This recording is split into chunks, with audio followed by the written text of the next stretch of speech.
Hello everyone, I am Durga Saujanya, Assistant Professor from Department of ECE, MLR Institute of Technology. I am going to give the video lectures for the subject Embedded System Design. Our today's topic is CAN bus protocol.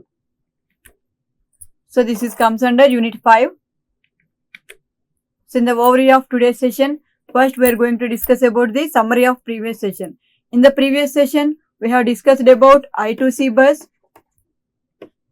So in this I2C bus, so how can we have the interconnection between all the devices, all the IO devices, and so what is the use of synchronous serial bus communication,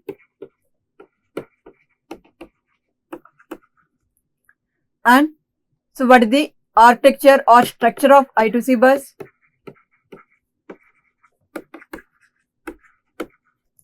and what is the protocol or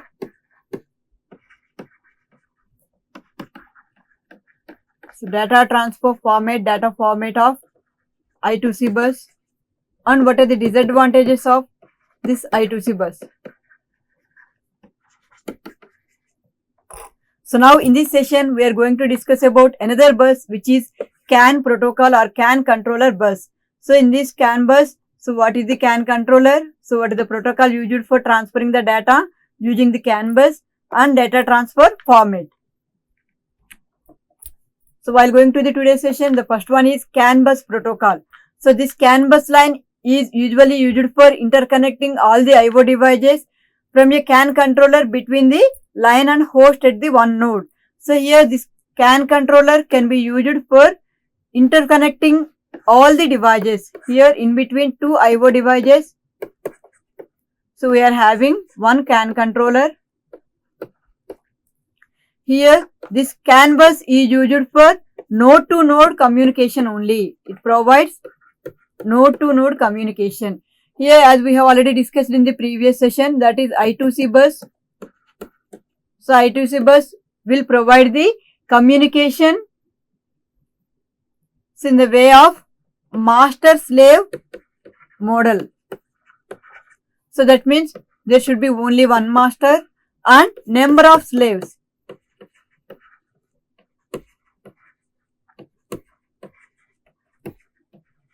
So that is one to many devices interconnection will be in the I2C bus. But here in CAN bus, we have only node to node communication will be possible during the by using the CAN bus. Here the CAN bus line usually interconnects the CAN controller between the line and host at the node.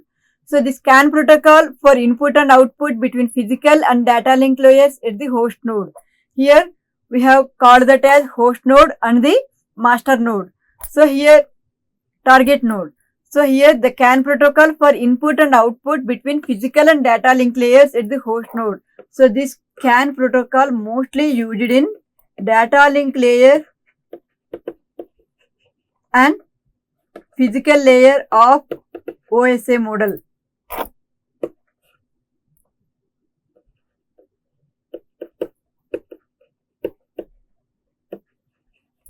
So on that model, so we have two layers, one is physical layer and data link layer. I think it is layer 1 and layer 2. So these two layers uses the CAN bus protocol for data transmission. So the CAN controller has a unit which is called as bus interface unit, which is used for sending the control signals to the another IO devices. And this CAN controller has a bus interface unit which consists of a buffer and the driver and a protocol controller, a status cum control registers, receiver buffer and message objects. So this CAN controller consists of all these components which are used for transferring the data. So it consists of one BIU. So this bus interface unit is used for providing the control signals to all the IO devices. So which indicates that which device is connected to which device. So the two devices which are having the node to node communication. So one is called as sender, another one is called as receiver. So next CAN controller. So this is the CAN controller. So here, so this CAN bus can be used for providing interfacing to all the devices by using the CAN controller. So in between the processor and IO devices, we have the CAN controller and CAN bus. So a CAN controller between the CAN line and the host node. So here the BIU is there for providing the control signals to all the devices, and here the method of arbitration is carrier sends multiple access with arbitration on message priority basis. So this method is used for providing data transmission through the CAN controller. So next, CAN data transfer. Here this is called as CAN protocol. So CAN protocol is, so it consists of the number of bits in the CAN. So here in this, the first bit is used for indicating the R to D transmission. So that is, there are two states are there, one is R state and D state. So here R state is nothing but recessive state and D state is nothing but dominant state. So here when we are transmitting from recessive state to the dominant state, here recessive state indicates logic 1 and dominant state indicates logic 0. So here whenever the data is ready to transmit, so when the CAN bus is enabled, so the first bit indicates the start bit, which indicates that R to D transition. So next one is after start bit. So first the data frame starts after first detecting that the dominant state is not present at the CAN line. So that is, if the dominant state is not at there, then only the data transfer will be happen with the CAN line. So after start bit, so start bit will check that whether that CAN bus is in dominant mode or recessive mode. After the start bit, the 6 fields starting from arbitration field and ends with 7 logic zeros end field. So here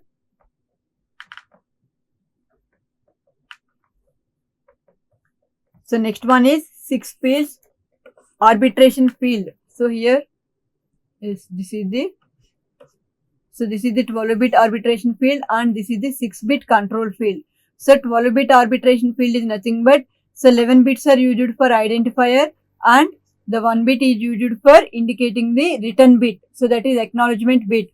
So in these 12 bits and the 6 bits, so in this here the 15 bit CRC can be used. CRC means cyclic redundancy check, and 1 bit is used for acknowledgement, and 7 bits which are with zeros, all zeros with 7 bits are to be added at the frame end.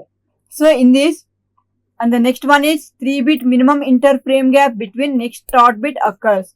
So here this is the entire format of CAN bus. So here the first one is start bit, which indicates the state of the CAN bus, recessive state or dominant state, and next one is the first, here it is the start bit, and next one is the 12-bit arbitration field, so which indicates that the 11-bit identifier, and one is the acknowledgement bit, and the next one is the 64 bits data length, which is the data bus here, which is the data bits which are to be transmitted through the CAN bus, and next one is the 15-bit CRC, and next one is 1-bit acknowledgement bit, and next these are the 7 0 bits of having zeros for indicating the end of the end of the current frame, and next we have the 3 bits minimum frame gap for the next data type. So here this is the CAN protocol. So in this, so by using these bits we can transfer easily our data from one device to another device. So here in this field, which is used for the data bus, here we can transfer the 64 bits of data from one IO device to another device by using this CAN bus. So here the first field is 12 bits which are of arbitration field, and in this 12 bits the 11 bits are used for indicating the destination address, and 1 bit is used for remote transmission request, and the destination device address is specified as 11-bit field, and the data byte which is being sent or receive or request for a device to send the data, so is indicated by RTR bit. So here in this, the first one is start bit. So in the CRAN protocol, first one is start bit. Next one is 12-bit arbitration field. So in the 12-bit arbitration field, 11 bits are used for indicating the destination address and 1 bit is used for indicating the RTR bit, which is remote transmission request. So that means if the device is not ready for sending the data, so it requests the CAN bus will request the device for sending the data. The send request will be sent by the CAN bus to the device. So here maximum 211 devices are to be connected by using the CAN controller. Here next it identifies the device to which the data being sent or request is being made. So if the device is readily available, then the data will be sent to the device. Otherwise, the request will be sent to the device. So here when RTR bit is 1, it indicates that the device at destination address. If the bit is 0, it indicates that it sends the request to the device. So here if this RTR bit is 1, it indicates that the device is available and the data will be sent to the device.